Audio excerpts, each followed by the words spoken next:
Assalamualaikum warahmatullahi wabarakatuh. Saya Zulkifli dari Universitas Islam Indahiri dari Prodi Manajemen kelas B. Di sini saya akan menjelaskan sedikit materi dari motivasi kerja. Motivasi kerja menurut Hasibuan 2008, motivasi mempersoalkan bagaimana cara mengarahkan daya potensi bawahan agar mau bekerja secara produktif, berhasil mencapai dan mewujudkan tujuan yang telah ditentukan. Dan juga menurut Robbins 2007, motivasi adalah kesediaan untuk mengeluarkan tingkat upaya yang tinggi untuk tujuan organisasi yang kondisikan oleh kemampuan upaya itu dan memenuhi beberapa kebutuhan individual. Selanjutnya adalah jenis-jenis motivasi kerja. Motivasi kerja terbagi menjadi dua. Yang pertama, motivasi kerja positif. Motivasi kerja positif adalah suatu dorongan yang diberikan oleh seseorang karyawan untuk bekerja dengan baik dengan maksud mendapatkan kompensasi untuk mencakupi kebutuhan hidupnya. Ada beberapa macam bentuk pendekatan motivasi positif dalam rangka meningkatkan kinerja pegawai. Yang pertama, penghargaan terhadap pekerja yang dilakukan. Seorang pemimpin memberikan pujian atas hasil kerja seorang karyawan. Jika pekerjaan tersebut memuaskan, maka akan menyenangkan seorang karyawan tersebut. Yang kedua adalah informasi. Pemberian informasi yang jelas akan sangat berguna untuk menghindari adanya berita-berita yang tidak benar, kesalahan pemahaman atau bedanya pendapat dalam penyelesaian suatu pekerjaan. Terus yang ketiga, pemberian perhatian yang tulus kepada karyawan. Sebagai suatu individu, para karyawan dapat merasakan apakah suatu perhatian diberikan secara tulus atau tidak. Hendaknya seorang pemimpin harus berhati-hati dan memberikan perhatian. Selanjutnya yang keempat, dalam persaingan, pada umumnya setiap orang senang bersaing-saing secara jujur. Oleh karena itu, pemberian hadiah untuk yang menang merupakan bentuk motivasi positif. Selanjutnya adalah yang kedua, motivasi kerja negatif. Motivasi kerja negatif dilakukan dalam rangka menghindari kesalahan-kesalahan yang terjadi pada masa kerja. Selain itu, motivasi kerja negatif juga berguna agar karyawan tidak melalaikan kewajiban yang telah dibebankan. Bentuk motivasi kerja negatif dapat berupa sanksi, skors, penurunan jabatan, atau bebanan denda. Berdasarkan sumber, motivasi dapat dibedakan menjadi motivasi eksternal dan internal.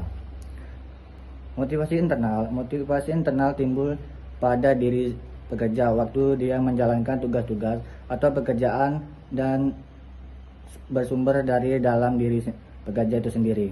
Dengan demikian berarti bahwa kesenangan pekerja muncul pada waktu dia bekerja dan dia sendiri menyenangi pekerjaan itu. Motivasi eksternal adalah motivasi yang muncul sebagai akibat adanya pengaruh yang ada di luar pekerjaan dan dari luar diri pekerja itu sendiri. Motivasi dari luar biasanya dikaitkan dengan imbalan kesehatan, kesempatan cuti, program rekreasi, perusahaan, dan lainnya. Pada konteks ini, manusia organisasional ditempatkan sebagai objek yang dapat didorong oleh faktor luar. Manusia bekerja karena semata-mata didorong oleh adanya suatu yang ingin dicapai dan dapat pula bersumber dari faktor-faktor di luar subjek. Selanjutnya adalah dimensi dan indikator motivasi kerja.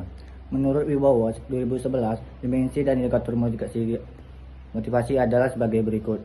1. Kebutuhan untuk berprestasi, target kerja, kualitas kerja, tanggung jawab, dan risiko. Terus yang kedua, kebutuhan perluas pergaulan, yaitu komunikasi dan persahabatan. Yang ketiga, kebutuhan untuk menguasai suatu pekerjaan. Yang pertama, pemimpin, duta perusahaan, dan keteladanan. Dan selanjutnya, menurut Armstrong 1994, kebutuhan akan prestasi dan merupakan dorongan untuk mengungguli berprestasi sehubungan dengan seperangkat standar bergulat untuk sukses. Indikator yang digunakan untuk mengukur variabel motivasi adalah berusaha keras untuk mencapai prestasi kerja, menikmati tantangan yang sulit dalam pekerjaan, meningkatkan diri dalam penyelesaian setiap tugas, dan menikmati pencapaian tujuan hidup yang realitas dan mampu menyelesaikan tugas-tugasnya. Selanjutnya adalah kepuasan kerja.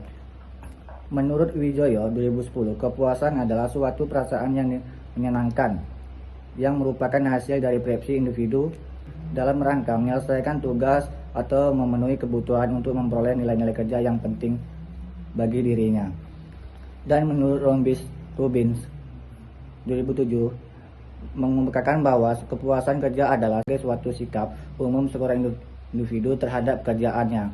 Pekerjaan menuntut interaksi dengan rekan kerja dan atasannya, mengikuti aturan dan kebijakan organisasi, memenuhi standar kerja, hidup pada kondisi kerja yang sering kurang dari ideal, dan hal serupa lainnya. Dan selanjutnya indikator kepuasan kerja. Menurut Anwar 2009, indikator kepuasan kerja yaitu satu, kesesuaian. Seorang akan merasakan kepuasan bila apa yang didapat seorang lebih dari yang diharapkan. Yang kedua, rasa adil. Kepuasan seorang dapat bagaimana seorang merasakan adanya suatu keadilan atas situasi tertentu dan dengan cara mengabdikan diri dengan orang lain. Selanjutnya yang ketiga, hilangnya perasaan tidak puas. Merupakan faktor-faktor yang menjadi dari ketidakpuasan seseorang. Selanjutnya keempat, statisfer. Merupakan faktor-faktor yang menjadi sumber dari kepuasan seseorang meliputi pekerjaan itu sendiri, prestasi kerja, kesempatan untuk maju dalam pekerjaan, pengakuan terhadap prestasi dan tanggung jawab. Selanjutnya adalah faktor-faktor kepuasan kerja. Menurut Greensill dan Browns tahun 2000 mengemukakan 5 faktor yang menimbulkan kepuasan kerja. Yang pertama, kedudukan atau posisi. Dalam arti kedudukan yang lebih tinggi tidak selalu memberikan kepuasan yang lebih tinggi pula. Menurut mereka, perubahan tingkat pekerjaanlah yang mempengaruhi kepuasan kerja. Yang kedua, pangkat atau golongan. Dalam arti kenaikan pangkat atau golongan dapat merubah perilaku dan perasaan seorang terhadap pekerja.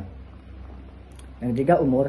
Dalam arti semakin lanjut usia pegawai, maka tingkat kepuasan kerja biasanya semakin meningkat. Terus yang keempat, jaminan finansial. Dalam jaminan sosial, di mana masalah finansial dan jaminan sosial pada umumnya berpengaruh terhadap kepuasan kerja. Terus yang terakhir, yang kelima, mutu pegawai. Kepuasan pegawai dapat ditingkatkan melalui perhatian dan hubungan baik dari pemimpin kepada bawahannya, sehingga pegawai merasa dirinya merupakan bagian penting dari organisasi tersebut. Mungkin hanya itu aja yang bisa saya sampaikan. Terima kasih. Wassalamualaikum warahmatullahi wabarakatuh.